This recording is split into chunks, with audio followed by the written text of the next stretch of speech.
Hello, everybody, and welcome to Network in Progress 2. First of all, it is incumbent upon me to, as we are beaming live from the four corners of the world, is incumbent upon me to say good morning, good afternoon, and good evening. So, my name is Catherine Devlin, and I am the residency coordinator at Digital Art Studios in Belfast. We are a small arts organisation that have been operating since 2003. And since that period, we have hosted some 200 artists, residents from all across the world and the UK and Ireland. So it was really exciting last year when the British Council approached us to participate in Network Residency, which would host UK and international artists over two sessions. We were originally supposed to start, I think it was last September, to host 4 artists in Belfast with us face to face, but unfortunately a little virus appeared which caused us to postpone until eventually we decided to host an online residency in January and February of this year. We were delighted to welcome 2 artists from the UK, that's Maya Chowdhury, hi Maya, and Tim Shaw, and also 2 artists from the Middle East, that was Rita Adib from Syria, and Mohammed A. Gawad from Egypt. And over the period of the residency, we produced some fantastic work, which we exhibited then in an online exhibition in May.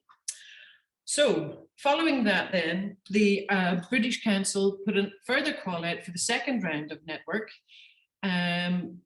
asking artists from as far apart as South America, South Africa, Asia, and Australasia to apply for the residency. So we are absolutely delighted this time we have, and excuse my pronunciation, we have Kesara Ratnavibhushana from Sri Lanka, Abshar Platisza from Indonesia, André Schütz from Brazil, and Wisrah Villefort, also from Brazil.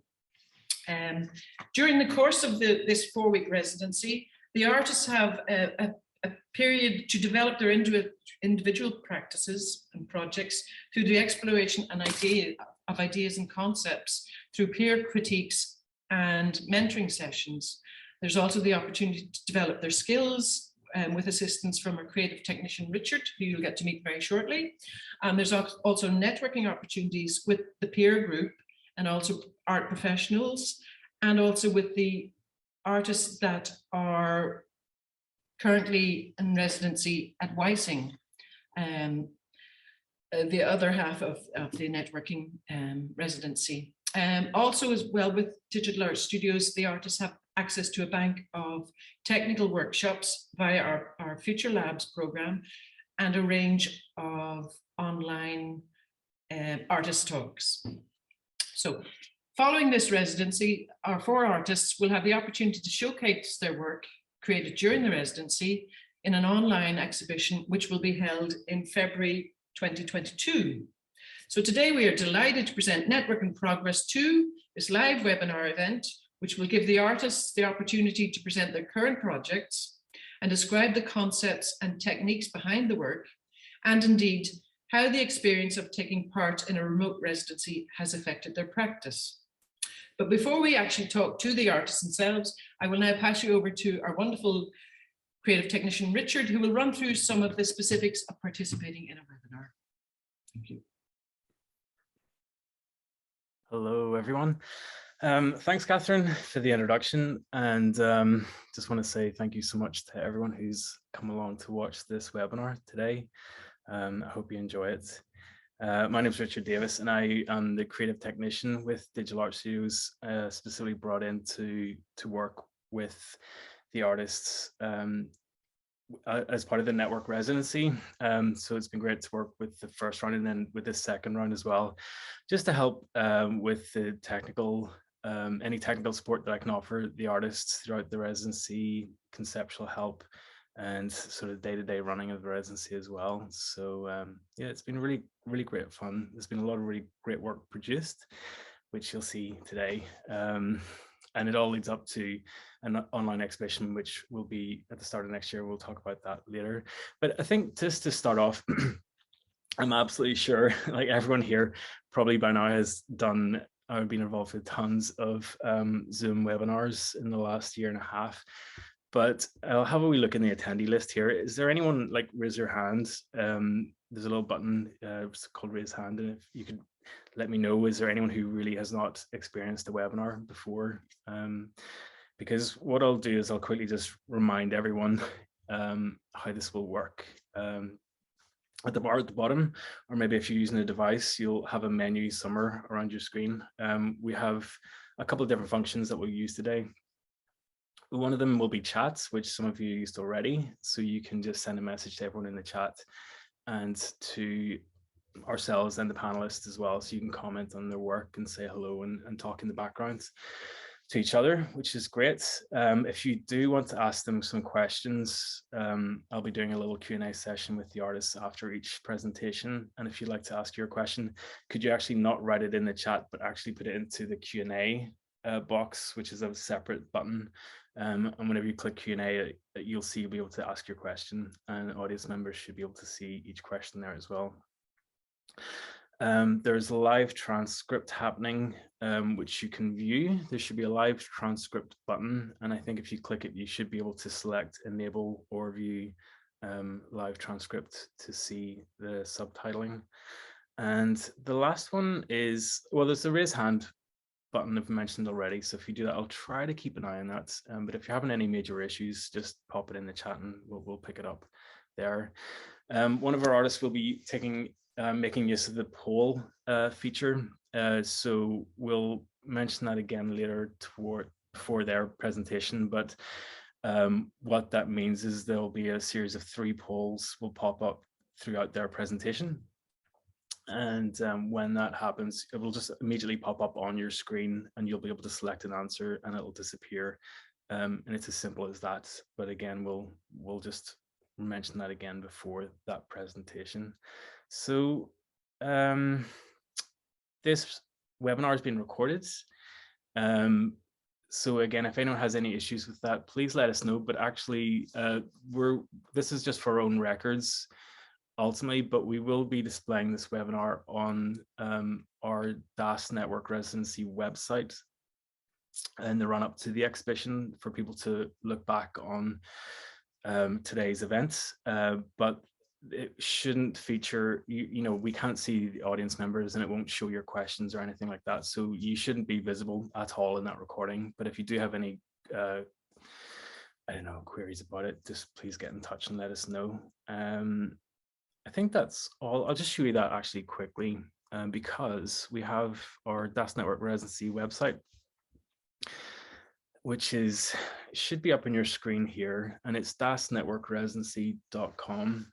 And whenever you go to this website, you'll see the 4 current artists. And if you click on them, you'll be able to see bio and their work and some of the documentation that they've been working on in the residency. If you look down the right-hand side, you can find out about our residency partners. The artists have also got previous artists, and one of our previous artists is here watching today. So hi to Maya. It'd be interesting actually to hear how you've been getting on since the previous network residency. You'll see events here. So we've got our current network in progress 2. We'll have our online exhibition hosted here in the new year, and you can also see previous events too. So this is a really good page to turn to for any information about the artist or network itself. So I'll stop sharing that. And there will be, at the end of the webinar, a survey will pop up as part of Zoom, which we would love you to complete. We carry this out to learn more about our audiences and how we can give them the best possible experience. It only takes a few minutes to complete, and like anything you tell us will be kept confidential. It's just for ourselves and our partners and British Council. So we'll remind you again, that will pop up at the end. We'll remind you about that, but if some of you do have to leave beforehand, there'll be an email sent out to you today, later on this afternoon, which will have a link to that, and I'll be really appreciative if you could just take a few moments to fill it out. And you'll also have a chance to send or write in your email for our mailing list. in which case that's another way for you to make sure that you're kept up to date with the upcoming exhibition in the new year. So I think on that note, I will stop sharing this screen. And oh no, I did stop sharing that screen. Okay, well, I will. Oh, did everyone see? Did I share the screen there okay with the website, or did everyone just miss that? We pop up in the chat, or I'm going to pass back to Catherine here now anyway. Catherine, okay, that's good. So if you want to come back on screen and introduce the first artist, and I'll disappear. Thank you very much, Richard. Thank you very much. Everyone saw the website, so that's great. Thanks. Cheers. Yes, okay, that's good. Okay, so the first of the artists that we're going to showcase today is Kesara. Kesara is an artist based in Colombo in Sri Lanka, and he has a background in architecture and history of art. He started out as a photojournalist, and his artistic practice is firmly based in photography. His work quite often focuses on the built environment, and more recently on the politics ingrained in the rapid overdevelopment of Sri Lanka, to the grave detriment of sections of society, and critically, the natural world. During this residency, Kesara has been working on digital photographic collages to investigate such themes, and he has also employed animation and video to push his practice and concepts. So I'm going to hand you over to the very dashing Kesara, and if you have any questions or any issues you want to discuss with him, then please do put it in the Q&A session, and we will ask him afterwards. Okay, thank you very much. Over to Kesara. Thank you very much, Catherine. Good morning, afternoon, and evening. I think we're crossing as many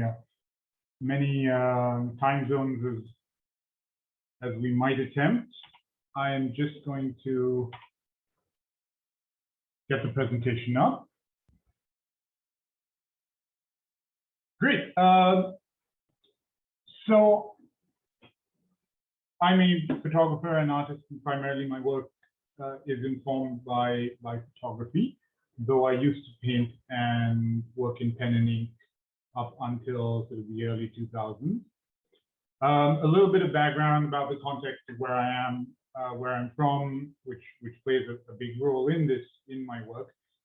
Sri Lanka, this relatively small island in the Indian Ocean, with 2,500 years of sort of almost continuous history, recorded history, which plays a role again in how we've basically emerged and are emerging into the 21st century. Still, we're in the second decade of it, but Sri Lanka has undergone tremendous change over the last 10 years, let alone the last 20. And certainly COVID has also shaken things up to a great extent, as it has done in many places. But specifically with my background in architecture, and my father's an architect, and I've grown up with the Sri Lankan architect Jeffrey Bauer in and out of our house. And that's something I've never been able to shake even in my photographic practice, because I never continued architecture. And Sri Lanka's architecture involves, its vernacular architecture involves these historic, sometimes on a grand scale, works, some dating back 2,000 years, including these giant reservoirs which dot the island, but which all were crucially in harmony with nature. So they always had to complement the landscape, because our forebears knew that trying to conquer the natural environment around you is a futile task, especially in Sri Lanka, where vegetation is aggressive. And although our climate is generally mild compared to many places, it is still incredibly powerful. And whatever you do, whatever you design, however you live, has to be really in sync with nature. And we are, even in the 21st century, as much as we like to, as Nietzsche called it, have this will to power over our environment, we are finding out that we are very much subject to it. And obviously, we know through climate change and what's happening worldwide now is that we are very much also at the mercy of the elements and being able to balance our lives with them, which leads to a number of philosophical questions that I've also contemplated as part of my own spiritual growth, alongside the growth in the narrative of the urban landscape before me. And both as a professional architectural photographer and as an artist fascinated by the architectural landscape, particularly of my home city of Colombo, there are a large number of factors that affect this development and this growth, and a number of things which sort of go into this creative compost, if you will, in terms of exploring it as an artist and understanding. And earlier this year, I embarked on a series of they were Facebook posts, but digital collages that I worked in of science fiction, of bringing these science fiction landscapes into contemporary Colombo.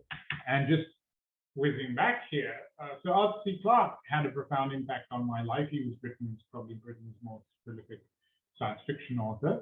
He lived in Sri Lanka for 50 years, and in the early 1990s, I was able to meet him. And I have this book which was gifted to me, which was called Ascent to Orbit. Very complex. It wasn't even sci-fi. It wasn't even hard sci-fi. It was just complex sort of calculations and formula and things like that. And I told Dr. Clarke, look, I can't understand a thing in the book, but I'd love your signature. And he was very kind, and he said, yes, don't worry, even I take some time to wrap my head around some of these things. And he put an arrow to the title, and he said, to Kesara, who may do this one day. So naturally, I was literally over the moon at the prospect of being able to go to the moon. 30 years on, I haven't quite mastered that part of my life, but I've expressed it perhaps subconsciously and otherwise over the last couple of decades through my art. And there was a period where I didn't really particularly examine it in any way, but in this year, 2021, I started to really incorporate these themes and these ideas of science fiction as a metaphor, as an escape, as an allegory, as so many things. And I've been able to put these things together. And at the same time, the opportunity to participate in Network came along, and I realized that was almost the perfect conduit for sort of discussing these and really bringing these things into fore, and working with the other artists in countries like Brazil and Indonesia, which also sort of we have a lot of parallels in these parts of the world.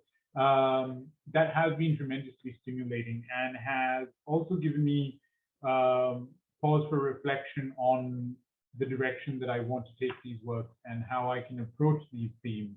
So as you can see here, again, text is a great part of it, because I broadly call these works alternate realities of New Ceylon. Ceylon was the colonial name for Sri Lanka, and I take people on these escapist rants, if you will, in a society where censorship and self-censorship is a big problem. I found the way to address the political ins and outs and the upheavals that we're going through. We're going through a severe economic crisis, for example, and this was the perfect vehicle to do that. And we've had some environmental catastrophes recently as well. Again, very difficult to articulate and put forward to the audience, particularly the local audience, and make them relate to the work. And that, I'm happy to say, has had some traction, that it isn't all doom and gloom. I like to express a sense of hopefulness. Humor as well is a great part of how I feel that needs to be done. This quietly subversive idea of cooperating with authority, but working to change the system as well. This piece is what I call the bridging piece between my work prior to Network and moving into Network. And it's of a mountain, an ancient mountain that can be seen from off the coast of Sri Lanka. You could see it from the ocean, and that's when you knew you'd arrived. And this is the seaboard that you now see superimposed with the mountain. and a key piece called development index, which is something I've actively been experimenting with during the network residency and with the guidance of people like Richard. At a very basic level, I had grand plans for how I would want to animate and bring these photographs to life. And I've actually slowed down, and I've actually sort of ruminated on what I'm doing and how I'm doing it, and actually being able to, perhaps in a very simplistic way, but also really get under the hood and start to look at what it is that I want to portray and how I'm bringing these things together. And from a technical process aspect, I work primarily in Adobe Photoshop to add layers upon layers and create these animated GIFs. And try to identify how I can structure the technicalities to underpin that which I want to convey. And I've arrived at experimental GIFs like this, which also are very much a play on social media, which I have a love-hate relationship with. And the idea of this is bitter gourd, which is a superfood vegetable that is now commonly grown in people's gardens, and that is also something that's been very much a part of COVID, that we have to sustain ourselves to a certain degree because supply chains are disrupted. We can't rely on the government, and there are many messages within that. But again, the idea of these pulsating vegetables, a little bit of a snarky take on really what we consider to be development, and this panorama of cranes and new architecture, which is supposed to dominate and take us to this amazing place.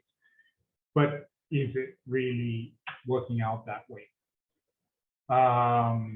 Which also with network, probably the most interesting thing for me personally as an artist was the challenge of being able to really look at my work and in the context of what the other artists have been doing as well. It's sort of really think, okay, well, you know, is this really the only thing I'm looking at? And almost very instinctively, I've taken a look at spiritual theme of impermanence being this idea which, once we get comfortable with the fact that things are constantly in flux, seeing how I can really portray that aspect of my explorations as well. And for me, fundamentally, it's this whole idea of the species of the new normal, which I find is neither new nor normal. It's fluid, it's constantly in motion. It's where we're weaving through one variant, one economic issue, one sort of set of rules, one range of vaccines. Our world has really been sort of put in this cocktail shaker and shaken around, and I'm not sure we're ready to have it as a cocktail yet. But I think it is personally, at least, an idea that one needs to really get comfortable with and work with that fluidity and work with that constant change, which leads me to this piece.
So that piece for me was almost very meditative, and the sounds are frequencies I've stripped from everything from construction, which we're having a cement crisis, so people suddenly can't build anymore because there's no cement available.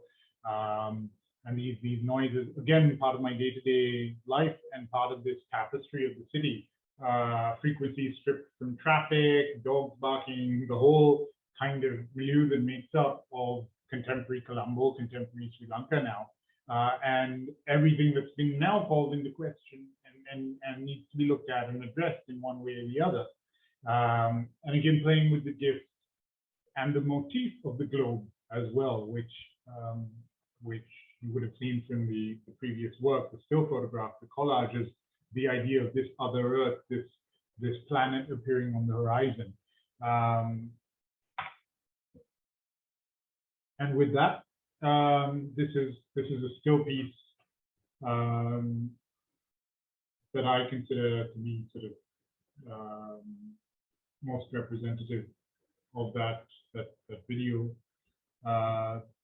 work, and again leads to a range of contemplative ideas and things that I do want to explore further and will further at the exhibition in February. But fundamentally, there is this play between the wider landscape, this panoramic landscape of the city, space, the infinite beyond, and all the questions that we get to address through that medium, and this macroscopic world, because that's something I look at with my art as well. And I was able to bring that lens, although it wasn't part of the plan initially. Network also facilitated me in the sense of being able to sort of push beyond, but also go back to what I was already doing and examine it in a slightly different way, and really go into this macroscopic world of these themes and the idea of impermanence and where we are, and fundamentally answering a question of what makes us happy, which is after all why we do what we do, and why we pursue any ideology or any societal life.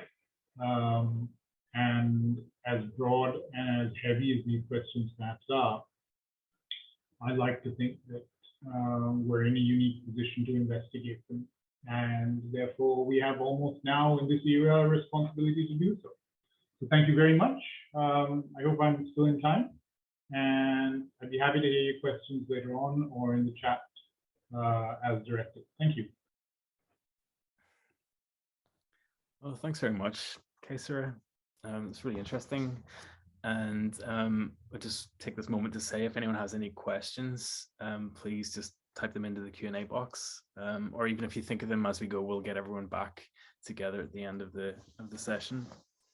But there's a few really interesting threads in your work. You've got really strong influences that shine through the whole time, like the science fiction, your architecture background, and all the social political sort of history of your country as well. And I think watching this development from these digital collages and bring them to life with very kind of present planets or moons in the background, and all of a sudden you decided to go from macro, like sort of large scale, to zooming in to the micro object. And did you mention what that object is, or what that is? There, I don't know if you mentioned what that was that people were actually looking at. I think it might be interesting to know. So that was a compact disc. On it was a collection of decaying food, and that's again food sustainability. That's very much also something that I'm not an activist by any means, but I feel it's something that I feel strongly about. I have been looking at distribution networks and why in an abundant society people are unable to feed themselves. So for me, all of that really kind of tied in. It just gelled, and this was part of the exercise that Catherine and yourself had set us as part of the residency to represent perhaps our daily life, which as a reportage photographer I was very keen on I had a few ideas of how I would do that, and then I sort of sat down to do it, and then I realized that actually I wanted to look at something completely different, and I wanted to really go inward, and that's something that very much what the way you encouraged us to look at our own work and incorporate our own styles was certainly something that helped me manifest this. I mean, just everything just kind of came together, and I find that play between the two worlds is something that I definitely want to take from. Well, it's interesting because you sort of go in so close that all of a sudden you start to get back to where you started, because the compact disc becomes the very present planet or moon, and the decomposing food becomes the cityscape. So it's almost like, you know, this sort of cycling process, and it'll be really interesting to see where you take that. You know, the piece itself is called Fluid Normal, and I was just thinking while you're talking about that idea, I was wondering, like, do you feel it describes the work? Do you think it actually describes your practice at the moment as well, because it's constantly sort of shifting and evolving? Like, I thought there was a nice connection there. Definitely, yeah, it's definitely shifting. And there's a lot of, you've stumbled on something that's meaningful to yourself and hopefully to the audience as well, when a lot of it is subconscious. Reaching for the CD, I was thinking of getting more refracted. I wanted to play with light and get more refracted sort of rays and things like that coming into the video. I wasn't necessarily planning on having the disc, but as I started to shoot it, I began to see these parallels kind of just jumping through. And that's why I just left it at that. I didn't play with the light. I thought, okay, this is where it's coming from. So yeah, it's very interesting how our subconscious as well just responds to these themes that are all around us, and then suddenly just kind of picks them up, and then you start being able to make the connection. And I think color was very present in all of your work, from the CD and the food, from the Fluid Normal to the gifts with the food, and the vibrant colors that are in there. I think that it seems to be very important in the work as well. So we'll kind of just wrap up here, but quickly, it sounds like you had really good experience in the residency and developing your work and sort of pushing boundaries of what you'd normally do, and that's really great. And I think even the idea of animation and sound, you've only just started really to explore, and so it'll be really interesting to see how you develop that towards the exhibition and what your intentions are. Like, do you have any ideas of what you might like to show yet in February, or is it still like a moment of exploring and testing ideas? Do you think it might be still images or more video, like the second video that you showed? So both, really. I still do want to pursue the idea of expanding the animation and bringing the still photographs more into an animated three-dimensional view. But that's also, so two things are happening at the same time. I'm experimenting as well. I'm finding new things and looking at sort of AI. I'm seeing the amazing stuff that people like André and Abshar are looking at and playing with. So it's this thing where you've got a trajectory, but you've also got this parallel technical, skill-related, craft-related exploration, which is also kind of bumping into that. And the trick is to try and mold them together. So I would say I've given myself a couple more weeks to fine tune that for the exhibition. I do know what pieces I want to have, included. But I also do want to let them rather organically evolve into something that I absolutely know is going to be this final piece, simply because there is so much that is just fresh and new. And I feel like it would be the best option to broaden that out. But the video piece is something that I am definitely very keen on, because I keep coming back to that, even in referencing my own personal work. I keep looking back at that and wanting to especially explore the soundscape. Yeah. Okay. That's great. I just noticed there have been 3 questions here come up, and I guess we should really take a chance to move on to the next artist. But we have 3 questions in the Q&A, and I wonder even if like you might want to just sort of answer a reply to them. Are you able to do that actually in your screen? Maybe you could do that in the background. or should I quickly do a quick fire question and answer? We could do a quick fire question. I'm just having a look at them. Okay, well, I'll quickly I'll go through the questions super quick, and then you can sort of maybe type in the chat about them in further detail later on. Robert Meter says, super interesting. How does this body of work evolve from your other works?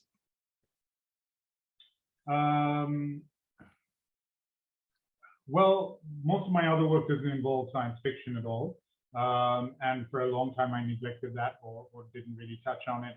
And the macroscopic work is linked, but I've never used video to represent it. I've never used video in a more abstract and conceptual sense, certainly.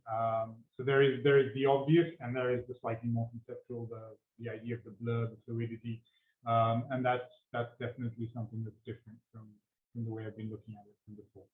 Cool. Maya is one of our previous network residents, and she says the aesthetics of GIFs and architecture seems poles apart to me. And what's the bridge between them?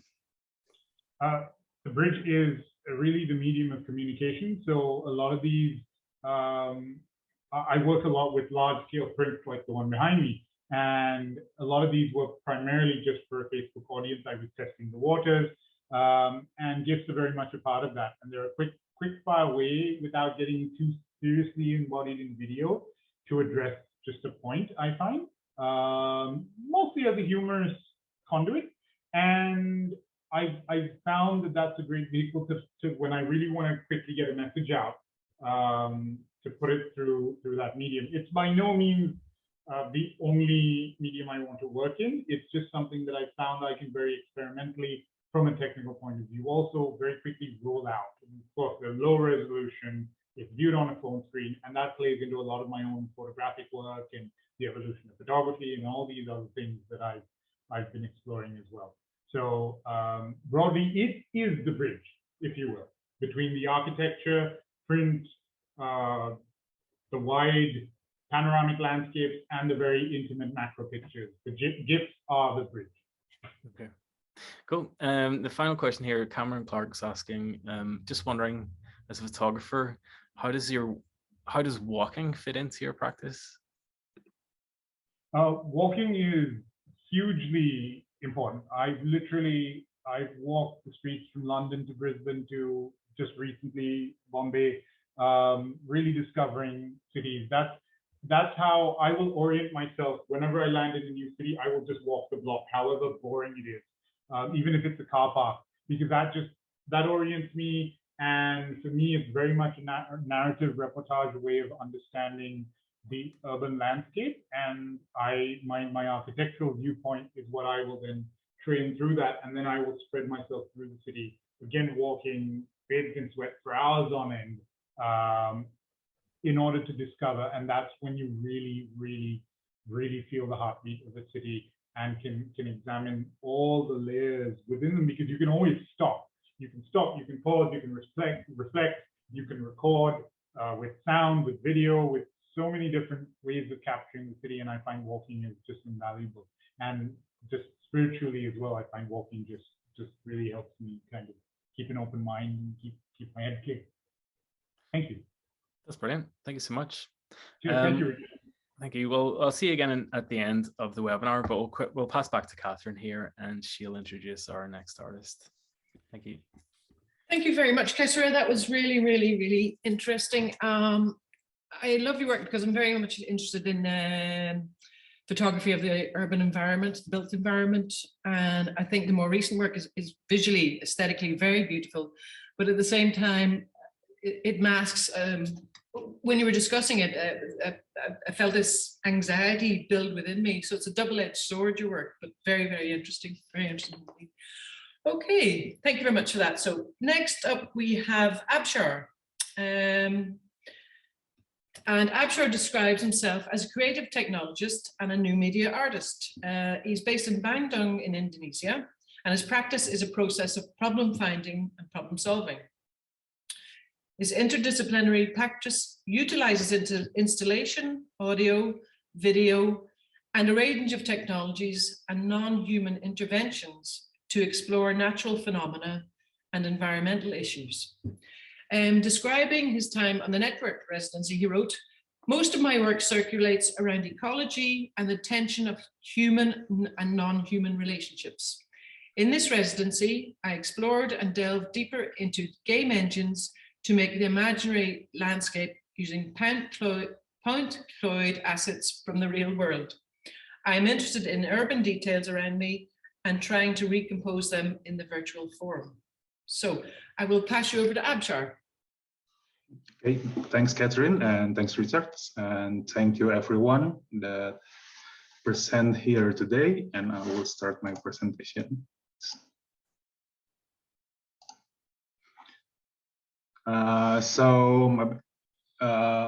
A brief of my background is I graduated in fine arts, printmaking, but later I got really huge interest in new media arts because I think new media arts give me infinite numbers of possibilities in art making. I usually go on for physical types of artworks like installation, kinetic sculptures, installation with audio, video, but this time I think I will go into more like 90% digital works, which is new for me, and I think I will show my new works in this opportunity. So basically, my practice is perpetuates around ecology and what is natural, what is artificial, what is human, what is non-human, and tension within them. I got this idea when I have a small chat with Catherine. We're talking about weather, and it's been a month full of heavy rain in Bandung, Indonesia, and I think it's gave me an idea, because for some of us, water is a grace, is benefit, full of benefit, but in other hand, for some of people, water can be a disaster. And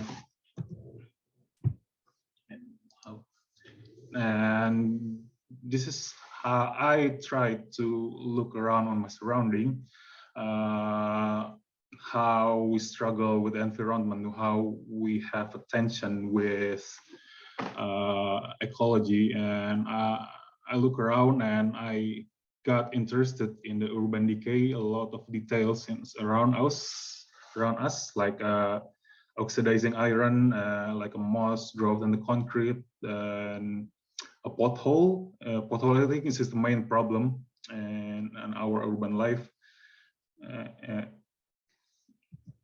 So in this residency, I'm planning to make an imaginary landscape, I would say, using assets from real world, using point clouds technique. It's basically like photogrammetry technique, where you capture an object with every angle and rebuild it in the computer. And alongside with that, I want to make a soundscape to accompany the imaginary landscape using weather data and sonify it. So this is my process. I took a photograph with a various angle in next, and this is how the computer rebuilt it. Basically, point cloud is like a million of points that made single 3D objects. And this is my first attempt on using point clouds on this residency. When the first time I tried to make using a video rather than capturing a single photograph, but it don't works well because I think computer needs a metadata from photograph, and when I using video and cut it into single frames, the files lost of lots of metadata, and computer can read it well. And this is example of my assets. This is the pothole on the road, and this is another one. This is fence with lots of moss and mold. I kind of like this one. This is another one. This is pedestrians with lots of moss as well. This is another one. This is my zonification workflow. I got the weather data from a local weather station in Bandung. I took the data from early October into November. Got lots of parameters from here, like minimum temperature, maximum temperature, rainfall, volume, etc.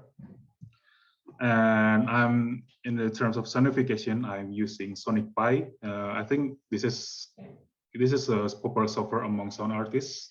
The software made by Sam Aaron. I kind of like it. It sounds really good for me. So I can just put the data set here and manipulate it to call notes, call scales, and call frequency. But this is my early attempt of exploration, and I still have unused parameters, and I think this will evolve later. So this is like when I try to compose everything into with Unreal Engine 4. I can mesh up lots of my assets here, playing with lighting, and I can put the sounds here. And yeah, basically this is my work in progress on my game type of works. And this is last one. I want to show you my work in progress so far.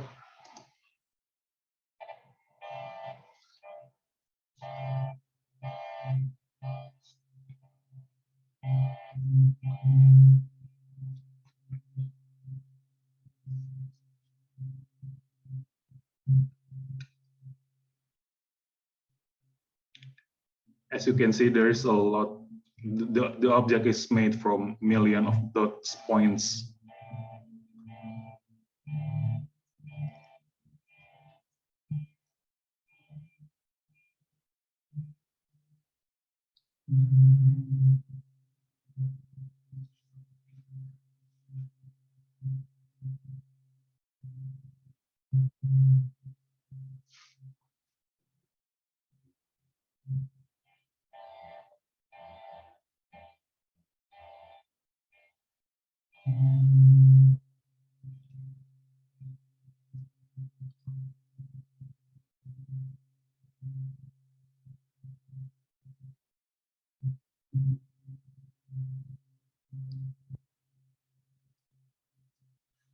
In the terms of sonification, at this time I just only use a minimum and maximum temperature, and it's fluctuating around 28 to 31. So that's why the sounds kind of monotonous. But I think I will working more on it because I have lots of unused parameters.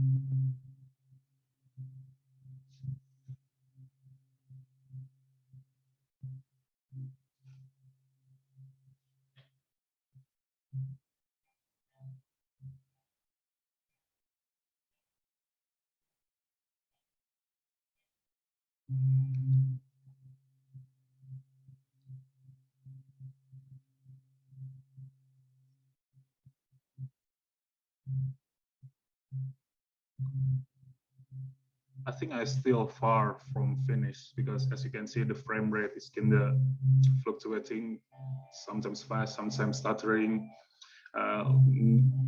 lots of things needs to be optimized. I think the optimizing is I think it's the final step of building this game type works. And in this video, I was controlling the camera using my gamepad. I'm planning to compile these works into HTML5, I think, and so the participant can play with their own keyboards or gamepad.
Yeah, I think that's it for now. And last word, I think I will say thanks to Das Belfast to facilitate, and many thanks to British Council for connecting us and make all this happen. And I think we will continue to question and answer session.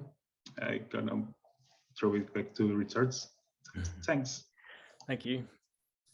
Yeah, thanks very much, Abshar.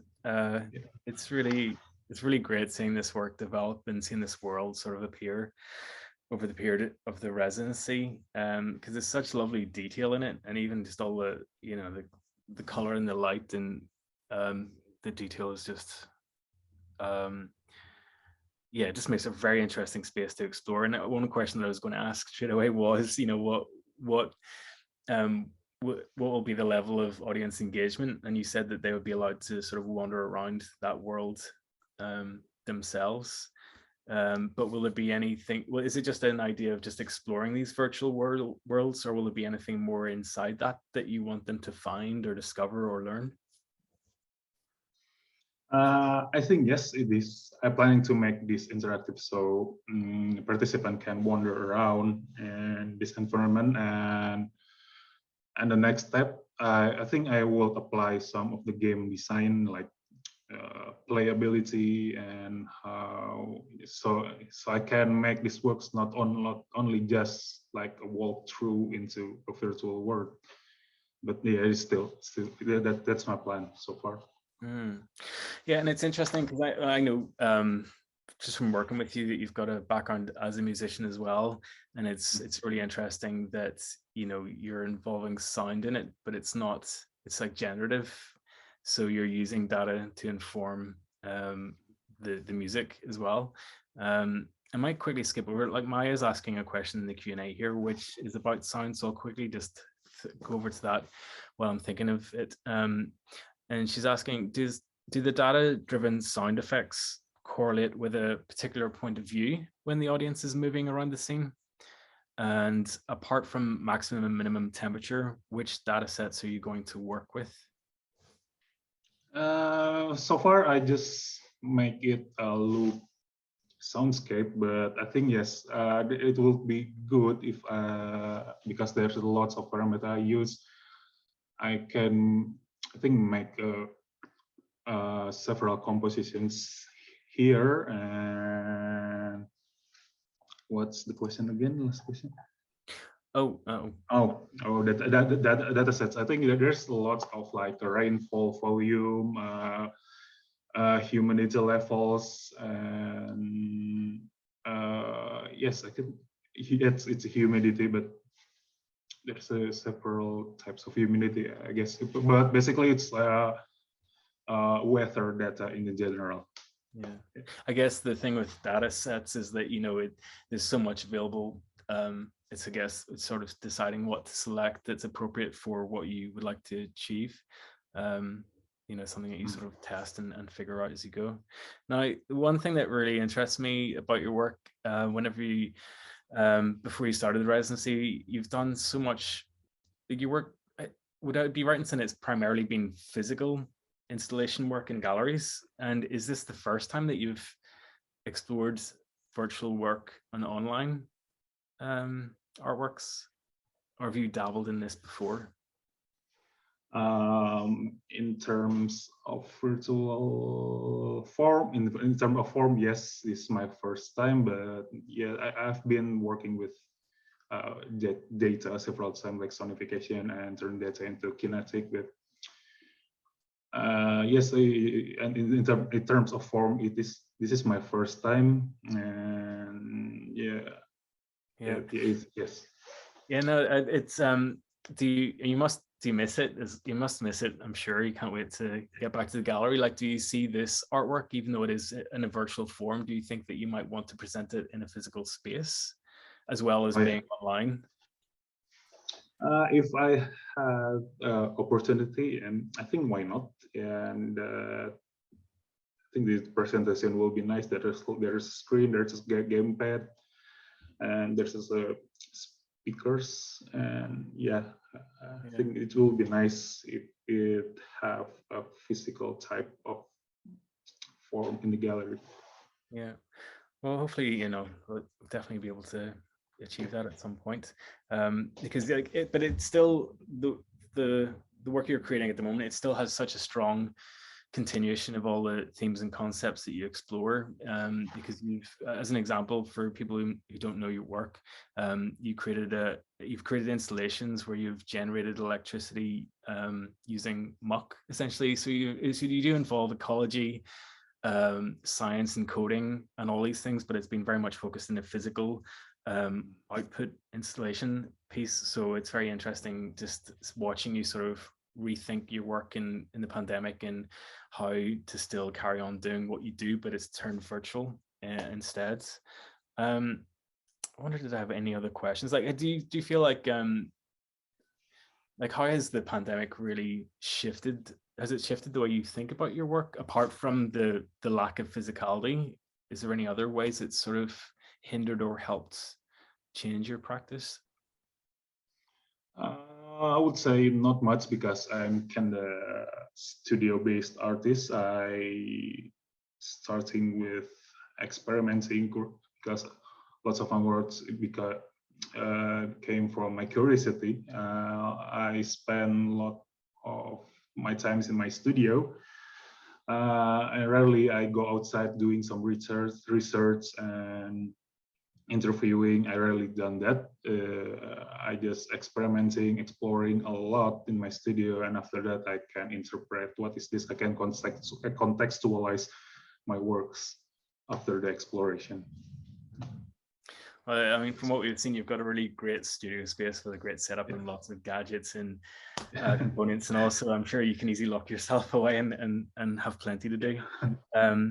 But thank you so much. I think we'll move on to our next artist, and we'll come back to you again at the end of the webinar. But thank you for that presentation. And again, if anyone has any questions that they think of, add them into the Q&A, and Abshar will see them. I can answer them separately, or we'll answer them at the end of the webinar. Thank you.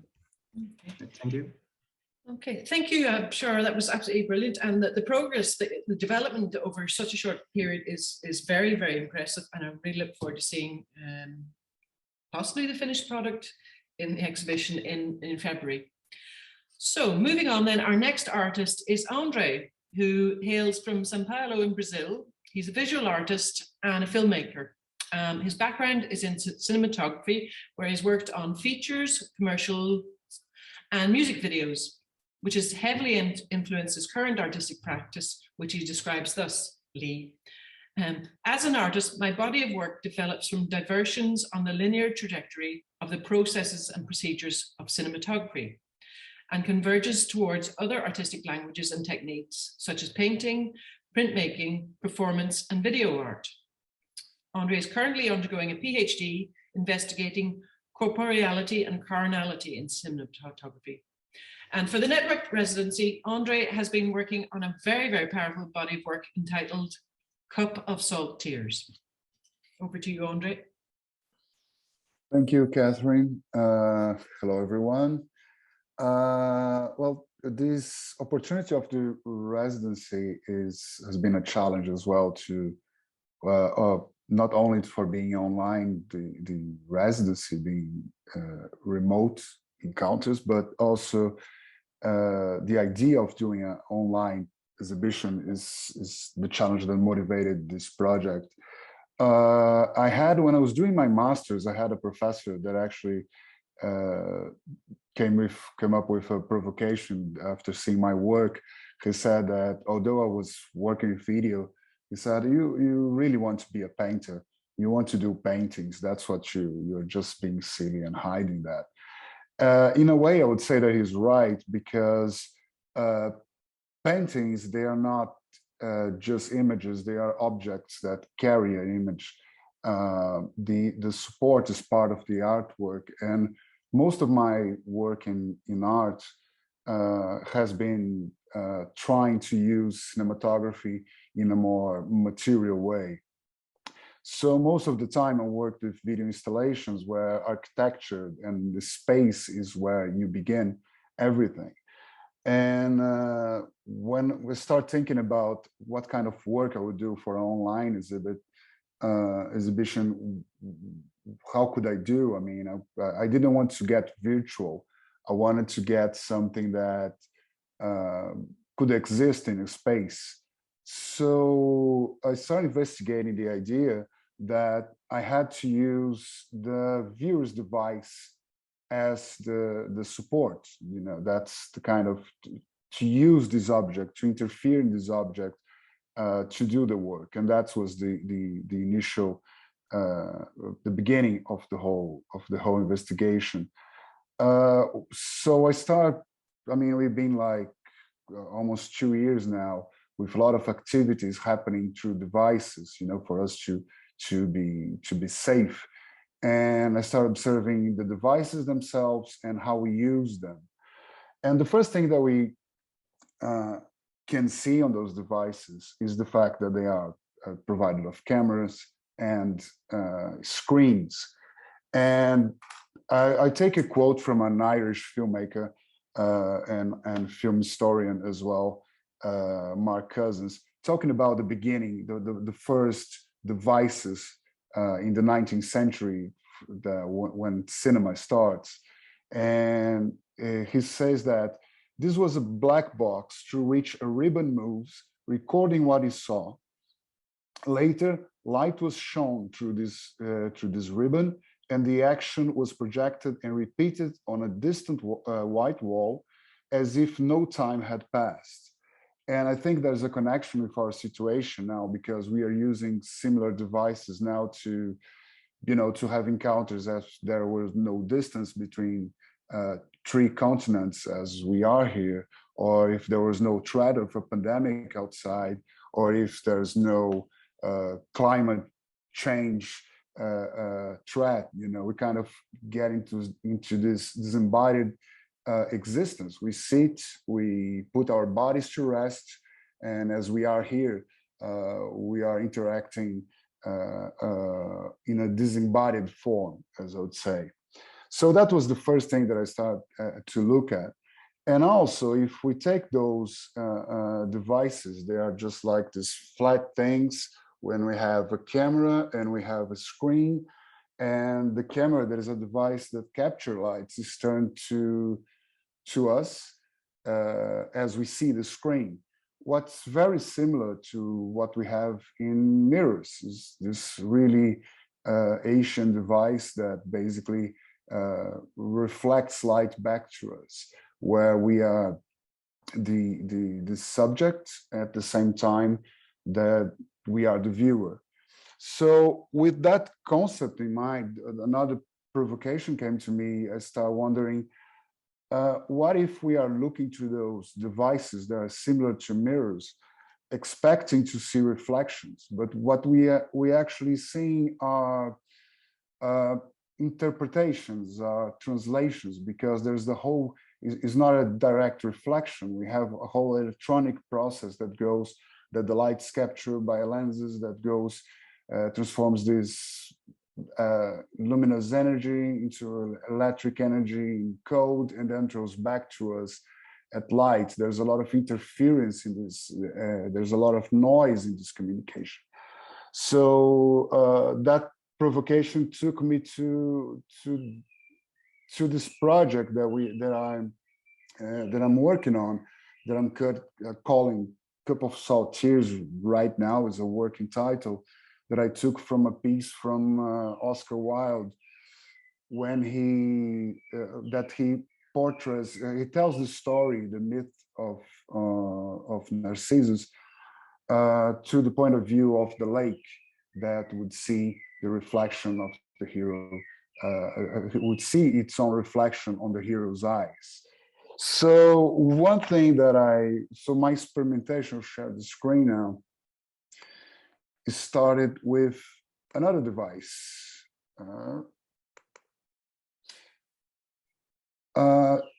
There was this, I had this idea to shoot a few performers through a plexiglass sheet.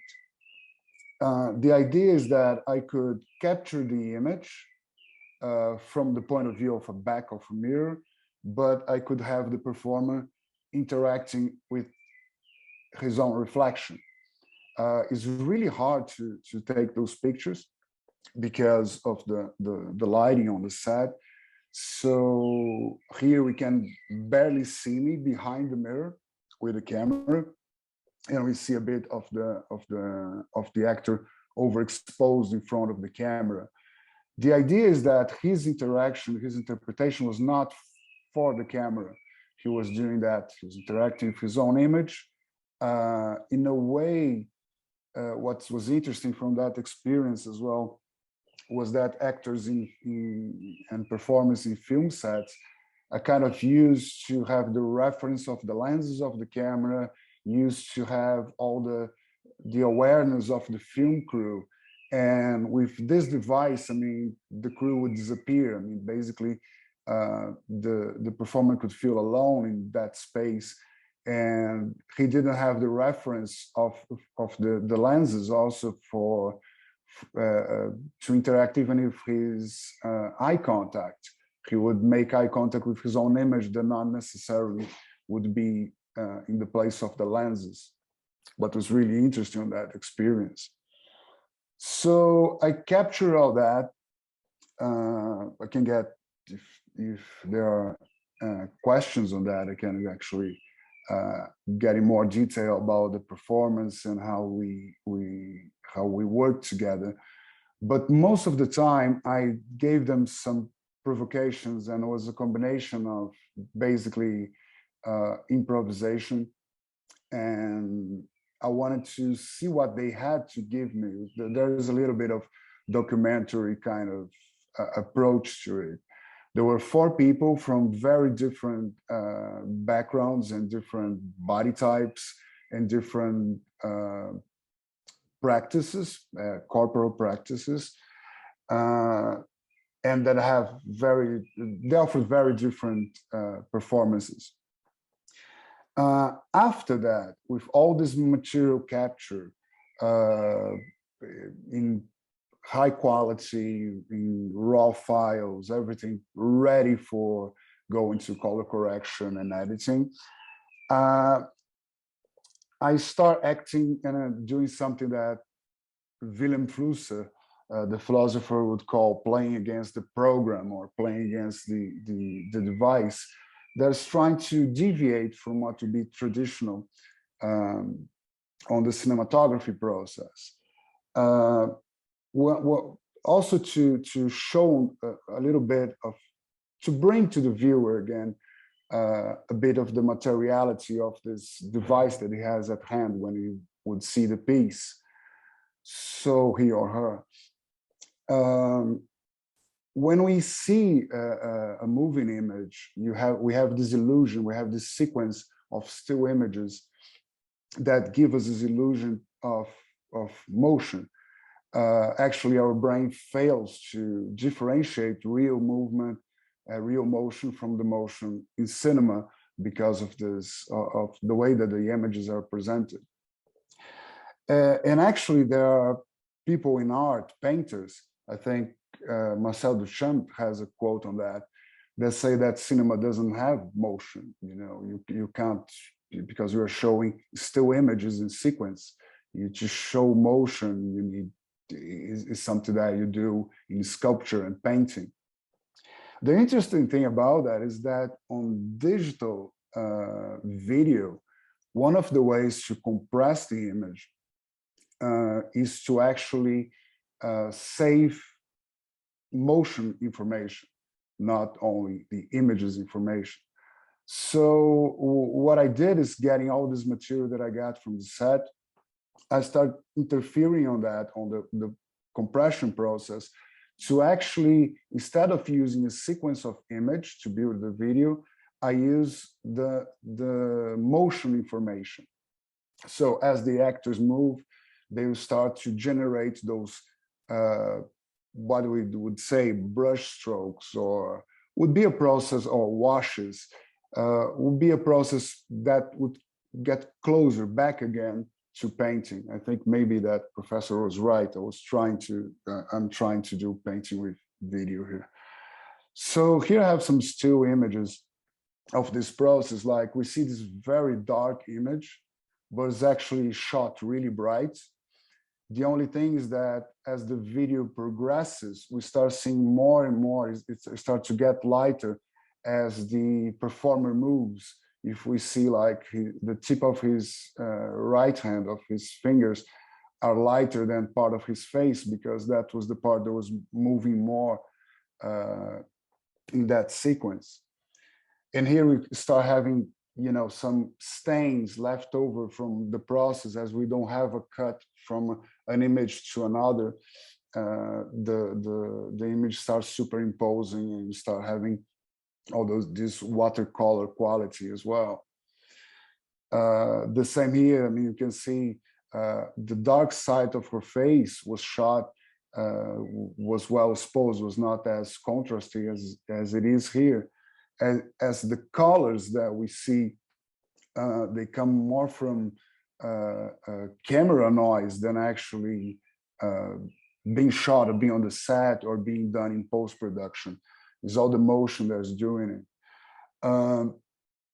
Here's another example of that. And that was an interesting part that I didn't expect, that I had this performer that got close to the glass and start blowing at it.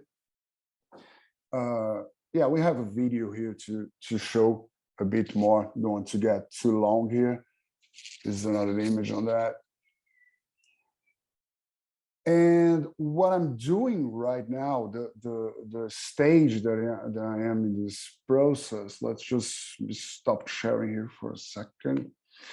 The stage that I am right now is, I went through all this footage, I started experimenting with it, but still for me is really new, this thing of something to do for the online exhibit, for a let's say fully digital work. So I start to go to a known territory. I start working in a, let's say, a 4-channel video where I had the 4 performers. That's like, in my mind, is for a presential installation in space. To have this, like these 4 screens in a room where they have a connection between them. But that's more of a way for me to get using closer to the material. So after that, I mean, I'm starting to get, once that I'm familiar with the material, more in depth, what I can have from that, I start experimenting in a smaller scale. And I made a short video, a 5-minute video, that what I have right now is a 4-channel 12-minute loop. But I made this shorter version that is in one screen, is 5 minutes long, and we alternate between the 4 channels, so to see in this small scale of the screen of the computer. And I think people can have a taste of where I'm going or what I'm trying to do. Is for me is really hard to grasp things while I'm in the middle of the turmoil of the process. I'm discovering things every day, making lots of notes, and it's different, and it's kind of difficult to summarize what's important to expose right now. And so I would ask Richard if you could run the video so we can after go to questions. And I think it's that. Thank you.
great work, and it's been really interesting to see it develop very strongly throughout the 4 weeks of the residency. And I think we're really excited to see how that will look in February online.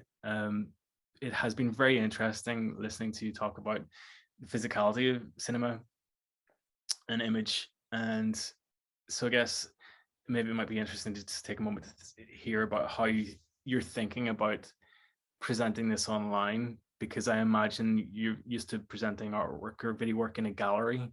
And so I know that you've a strong idea about how that might look in a gallery setting. So it'd be nice for you to just quickly talk about the difference between how it will be online versus how you're considering it in a gallery space.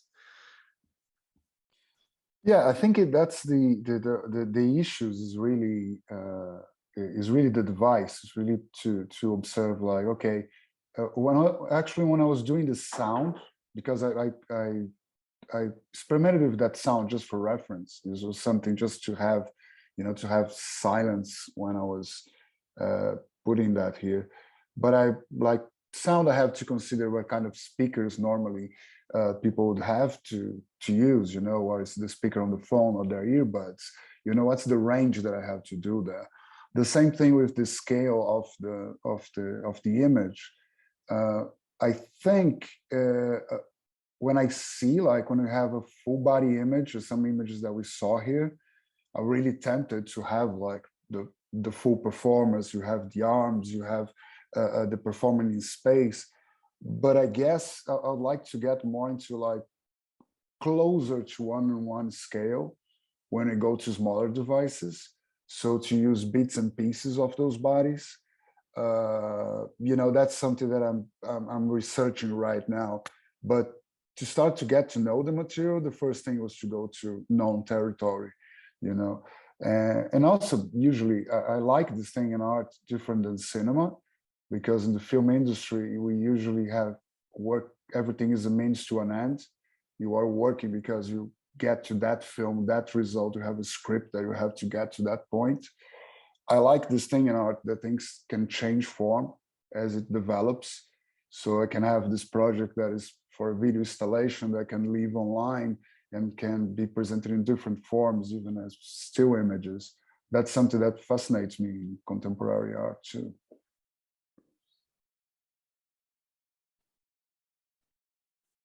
Your mic, Richard. Sorry. It's so nice about this artwork that it does have a lot of possibilities, not only between online and physical space, but then how you present it in both of those spaces. I have a lot of thoughts going through my head there. One of the things, I mean, even so, you're sort of breaking away from the idea of cinema and going into art, but I think even with the music videos that I've seen that you've produced are very striking and very artistic. I mean, music videos is a very great platform for experimentation, but the videos that you've made in the past have been very sort of striking, solo figures, slow movement. It's not a far cry from this, so I can kind of personally see the development, how you've got to there. But with this, it's a really nice, you're really playing with the image and been really exploring it, and you've had to really film in high 8K, 6K, 8K resolution to be able to sort of to be so smooth. But just how, like, this is this constant, I don't know if you call it evolution, but this sort of constant reveal and cover up.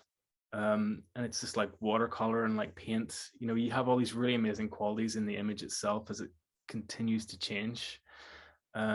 Yeah, so I think it really is just really interesting to see. One question as well, the idea of taking a vertical image, is that directly relating to what you were talking about, mobile phone use or device use?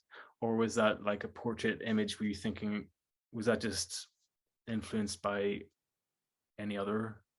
Yeah, there are many reasons for that. But I think connecting to what you just said about the smoothness and the way that the image, the watercolory thing, I think that in a way, I mean, when we talk about digital in cinema mainly, we kind of most of the time work as simulations. We're simulating the film as the way that we used to work with film, or that we used to work with video for television.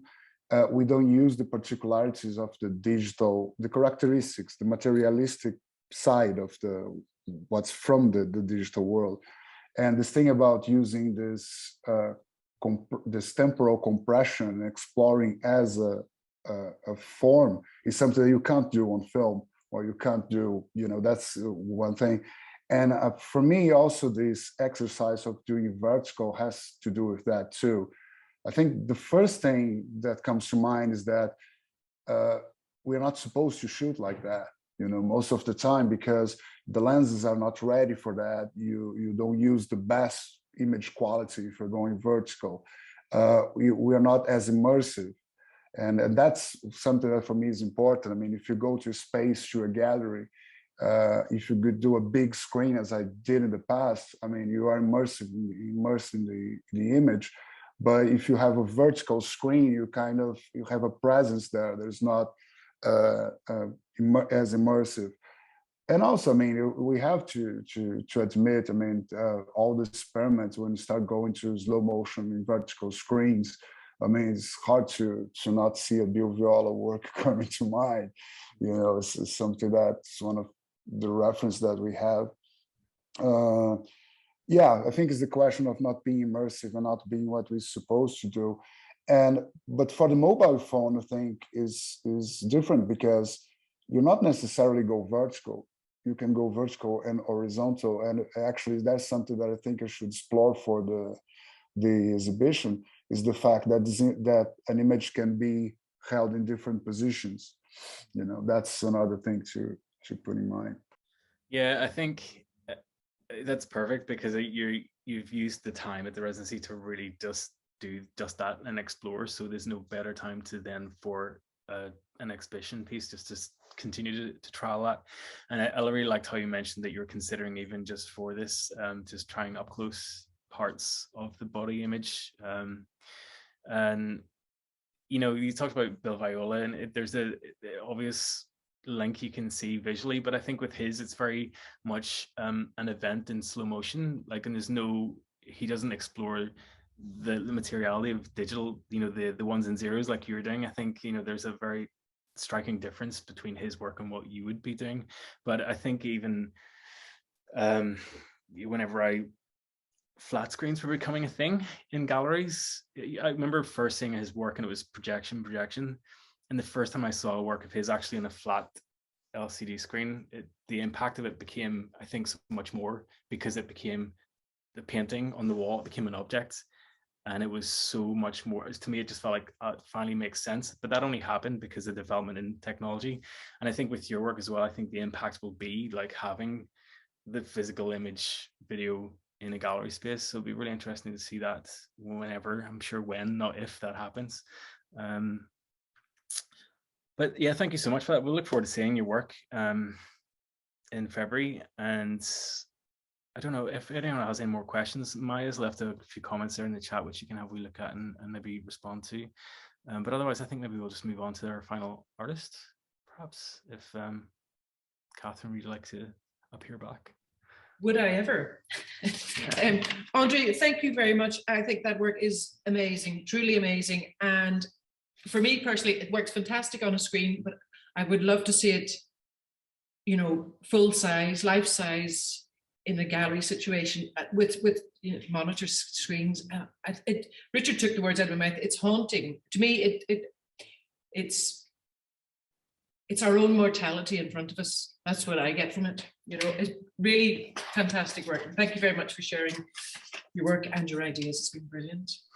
Thanks, Catherine. Okay, so last but very much not least, we are moving to Wisrah, who lives and works in Sao Paulo, again, Brazil. Within their highly conceptual work, the artist incorporates sound, sculpture, text, photography, and video in installations and hypermedia works that explore the relationship between nature and capital, considering modernity and colonialism. Wisrah writes that their aim is to speculate and elaborate on the agency of designed objects, with a particular concern on the ubiquity of plastic over the Earth's surface. Wisrah has literally just returned to Brazil after participating in several exhibitions across Germany over the last 5 weeks. So I'm now going to pass you over to Wisrah with their performance entitled Description Exercises. Thanks, Catherine. I will just test something. If everyone can still hear me when I'm not on camera. Can someone confirm? Okay, cool. Thanks everyone for being here. I'm going to share my screen. 1 second.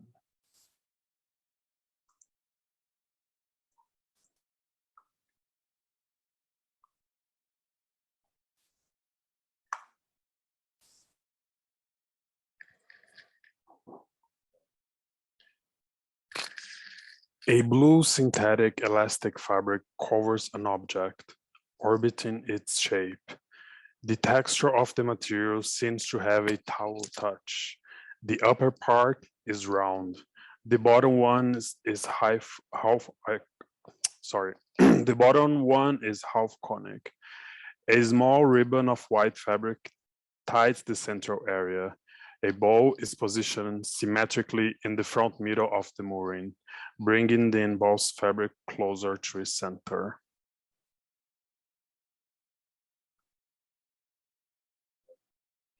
A salmon pink headless chicken corpse-shaped plastic mask with 3 holes.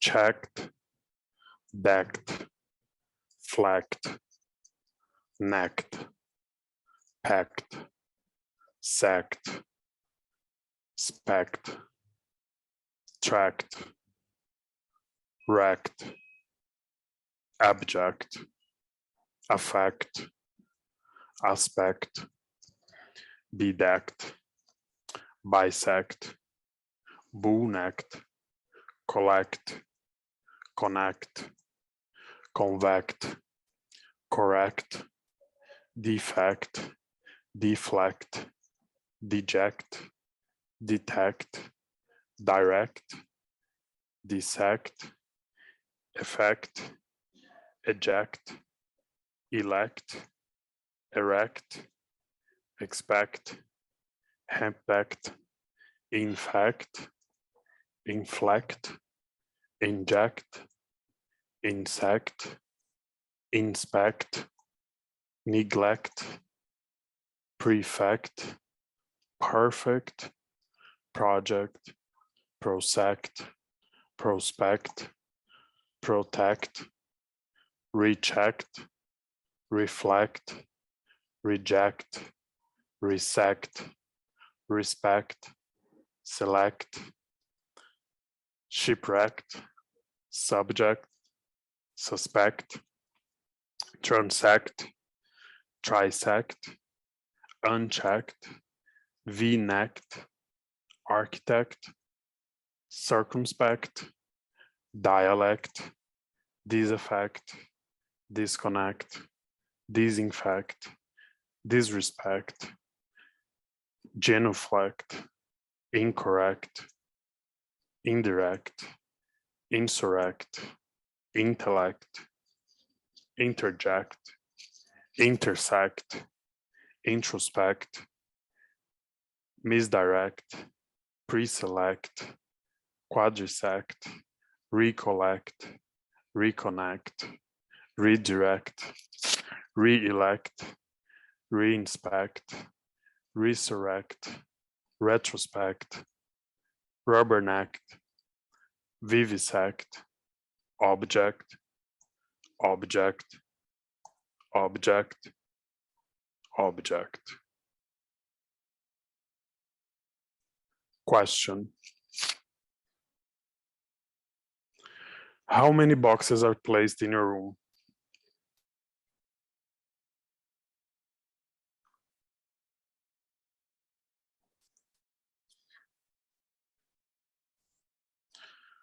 Suggestion.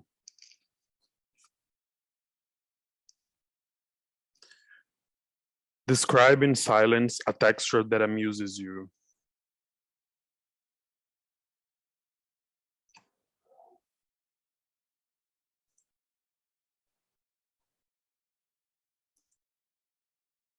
Interaction.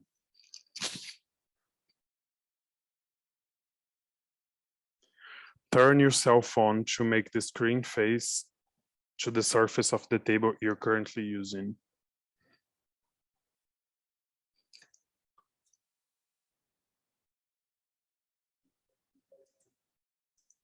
Object, object, object.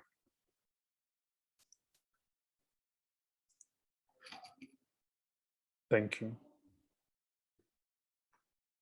Thank you very much. We did forget to mention that the polls were coming up there, but we did get responses. Okay, cool. So actually, maybe I kind of like the idea that it popped up and people did respond. And I almost wonder, what did people think of that whenever I'd be very keen to hear the audience's perspective on this and the polls and what they thought of it. But that really goes back to the idea of I think a lot of a core concept of your work. But before I get to that point, is there anything you want to say about this performance piece? Or I think I would be more interested in React to explain. Yeah, so I think that the point is, I think a lot of your work really is about agency, and we were talking about this even before the webinar.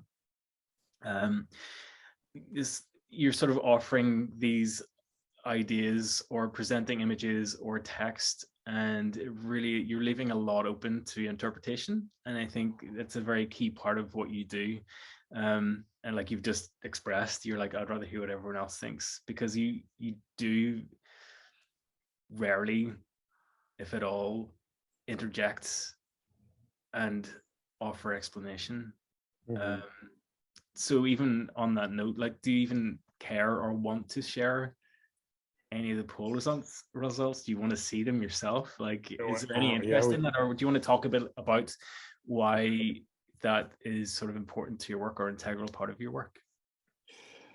Yeah, I mean, in general, the work is very, I think for lack of a better term, research based in a sense. So I do like my studio practice, so to speak, it's a lot of drawing and reading and writing.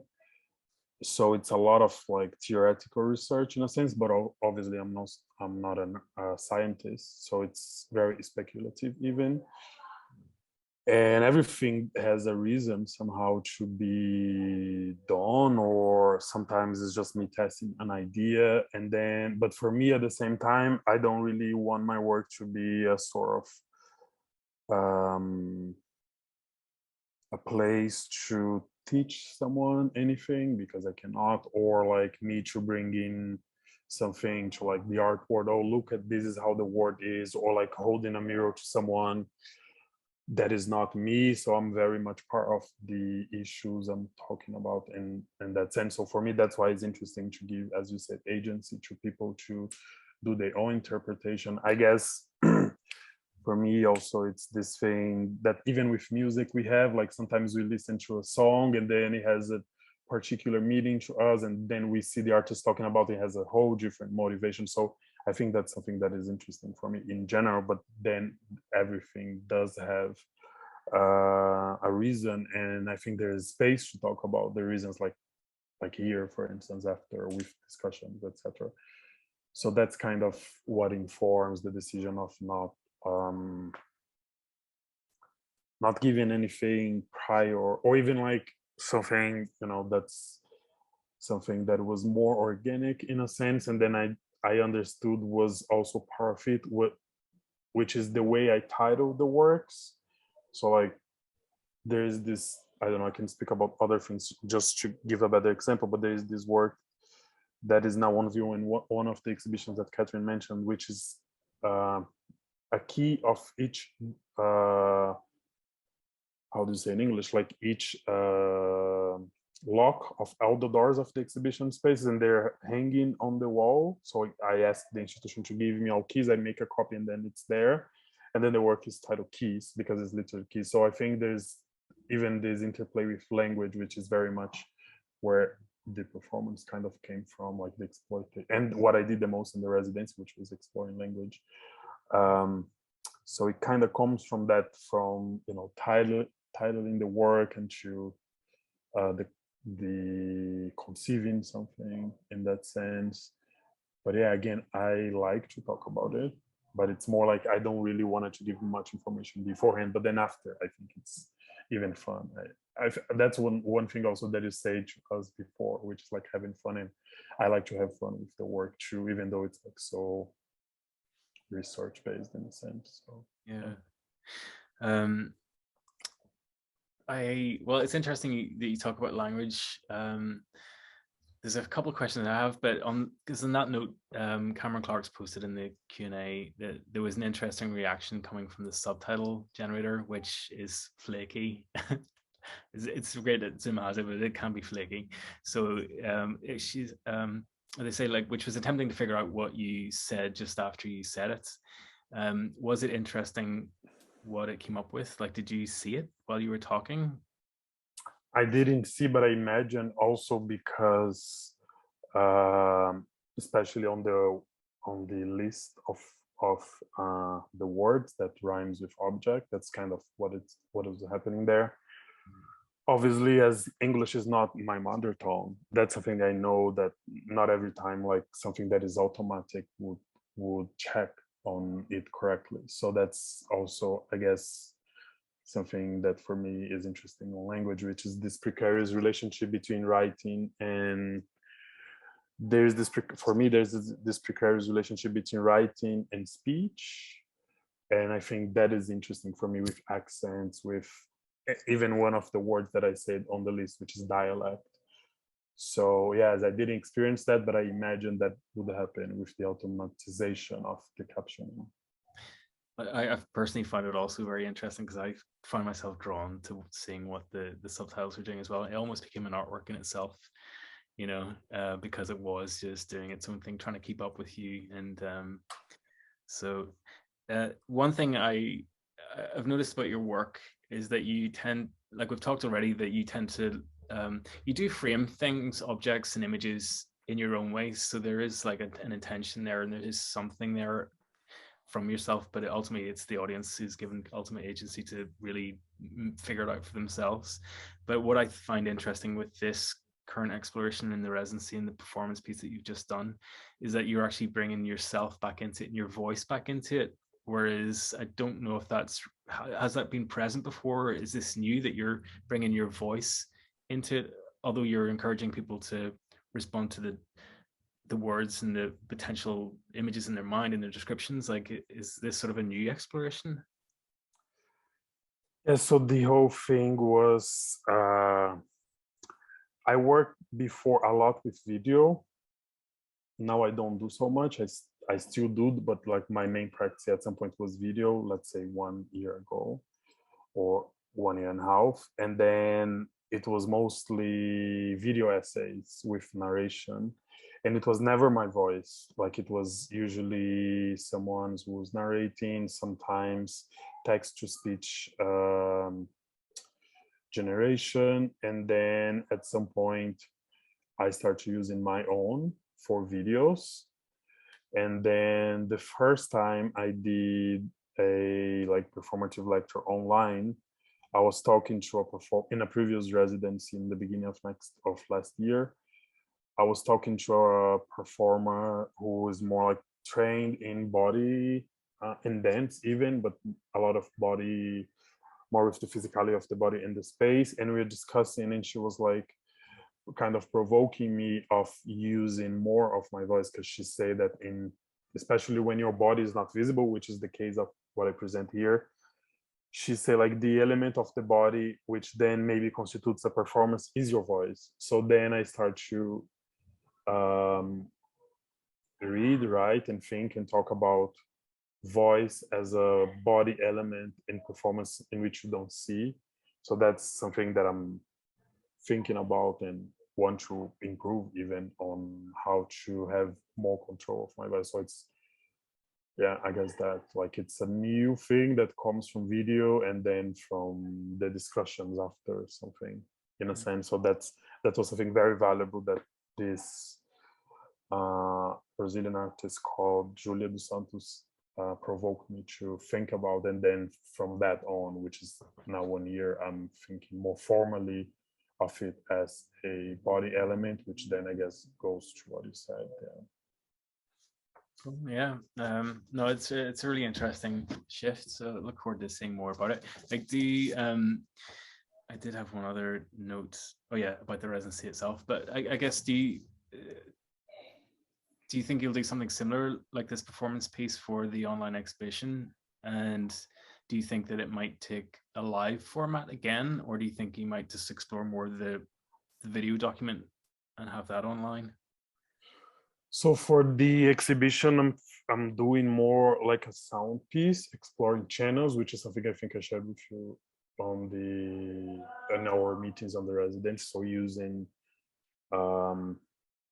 the stereo system with the left and right, playing with that, but then with my voice, but record and more mastered, kind of like a finished piece in a sense.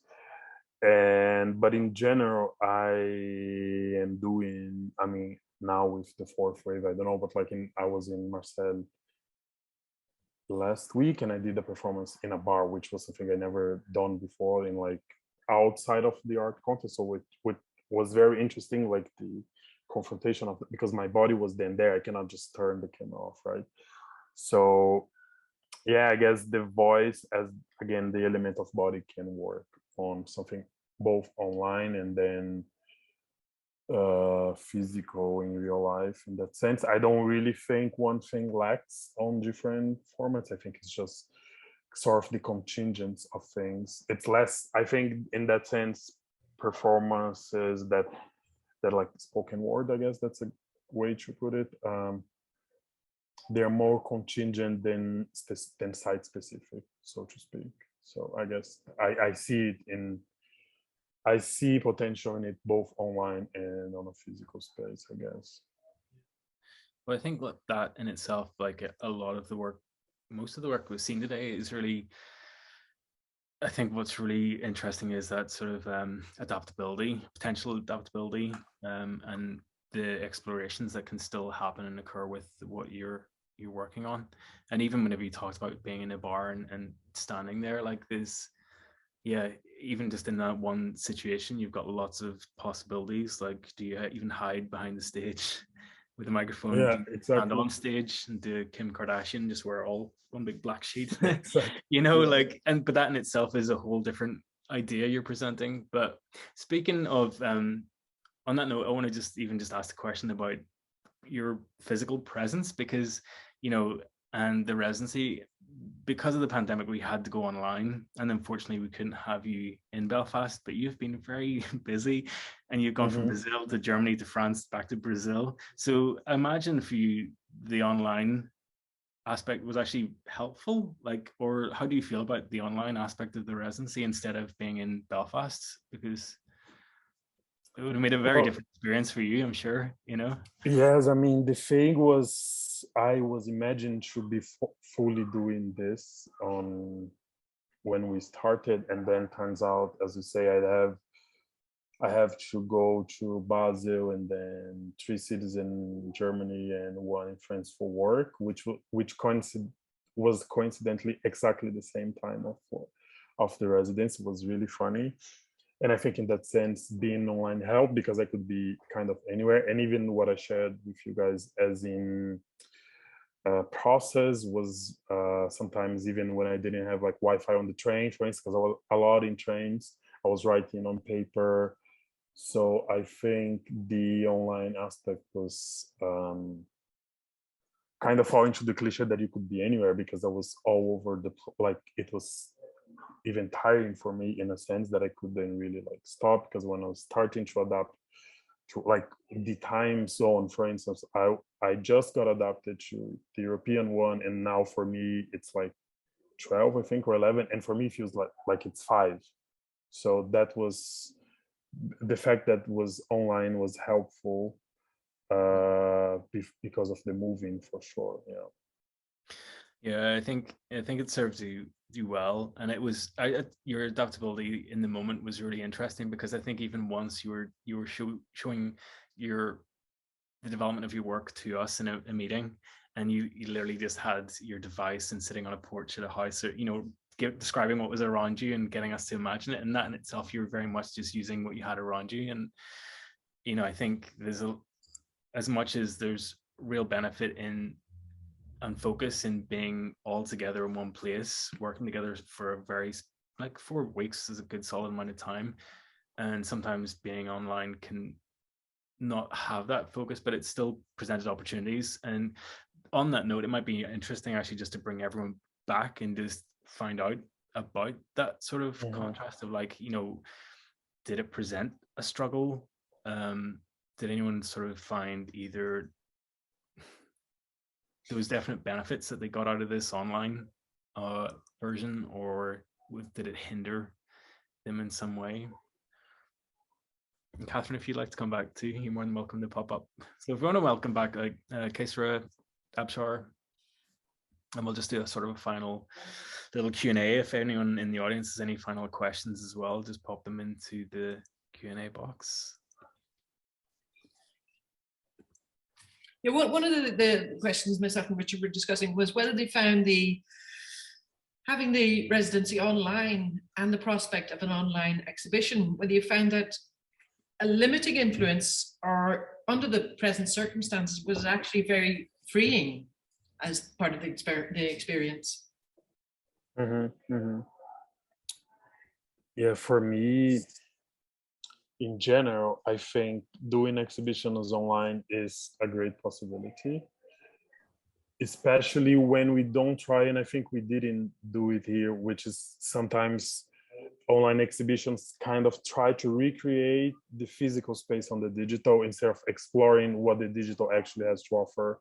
So I think that's kind of important. Like, it's not, you know, when people, I mean, people can just do their own thing, but like for me, it makes less sense when you try to recreate digital walls and then hang pieces on like a fake environment.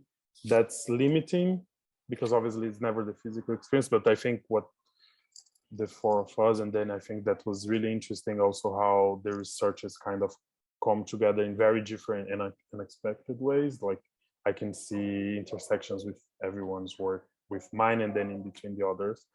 So that, I think, makes a good digital exploration of the possibilities of online. That's my take on that, I would say.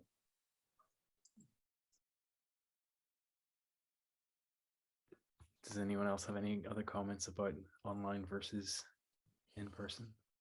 Yeah, it's just talking about the first time experience. There are 2 things that I'll notice that was pretty different.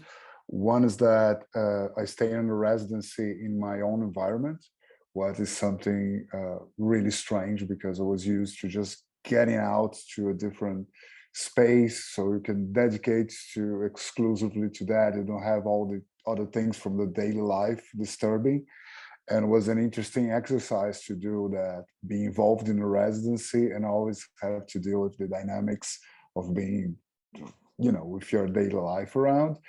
And to be sure, I mean, what I miss the most, I think, if I say on a downside, is the opportunities to casual meetings and interactions that would happen occasionally in a pub, or, you know, doing some other things that we would do that is something I was used to. But on the other hand, it's like this connection, even if the different time zones happening at the same time and people living their lives, you know, that we were connected while we were dealing with that. I mean, we had Kesara going to India in the middle of that, and we had Wisrah traveling with his exhibition. And there's a side on that enriches the experience as well. Yeah, I think that's what I would notice. I'll need some time to process actually the experience after that, to be totally honest. Yeah. I think it's actually kind of nice that, you know, the exhibition that you guys will have is, you know, it's a few months away. So I think there is a nice enough amount of distance for you to sort of have that time to sort of process it and then come back and revisit your work to present it then to the audience. So it's great because it's not still quite over yet, because, you know, 4 weeks can be a long time. It can be a very short time, you know, can possibly, it felt like a passed by so quickly for us. Really quickly, yeah. And there's still 2 months before the exhibition, so there's plenty of time to develop the work further, you know. Yeah. I think we'll probably close it there now. We've had 2 hours. It's been absolutely fascinating. Everybody really, really, really great now. Really enjoyed it. I'm sure, Richard, you've enjoyed it very much as well. Yeah, completely. Yeah. Really, really good. Really good.